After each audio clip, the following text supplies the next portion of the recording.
జగన్ గారు పుట్టినరోజు మీరు చూసుంటారు.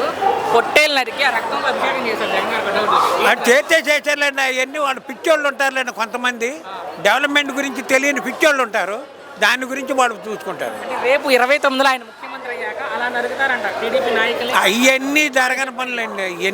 అవన్నీ ఉత్తమాటలు అవన్నీ జరగని పనులు అవన్నీ. అంటే మేము ప్రజలకు మంచి చేస్తామని చెప్పకుండా ఈ నరకడాలు చంపడాల మీద మేము అది వాళ్ళకి అలవాటు. ఇప్పటికీ కూడా అది తాతకారి నుంచి వచ్చిన అలవాటు ఓకే అది రికార్డ్ అవుతుంది. అవునండి. జగన్ అభిమానులు అవును. భయం లేదా మనకి భయం ఏముంది?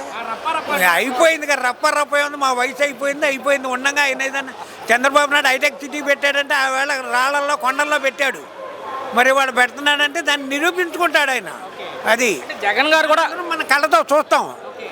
అంటే జగన్ గారు కూడా చెప్తున్నారు కదా, అధికారులు రిటైర్ అయిపోయినా కూడా లాక్ వస్తారంట పోలీసులు అధికారులు. అది ఎటు పోయేవాడు ఎటు పోతాడండి. దాని గురించి రాక్ రావడానికి ఆయన వస్తేనే మళ్ళీ లాక్ రావడానికి అవకాశం లేదు జగన్. లేదు అంత కరెక్ట్గా అంటే డెవలప్మెంట్ గురించి చెబుతున్నాం.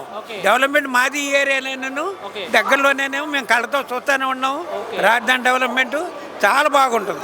ఒక్క మాటలో రప్పారప్ప అనే వాళ్ళకి మీ సమాధానం ఏంటి? అబ్బాయి అవన్నీ ఉత్తమాటలు అంటే రప్ప అనేది ఏంటంటే ఏం పనికి మన పోకిరి వాళ్ళు చేసే పనులు అవన్నీ.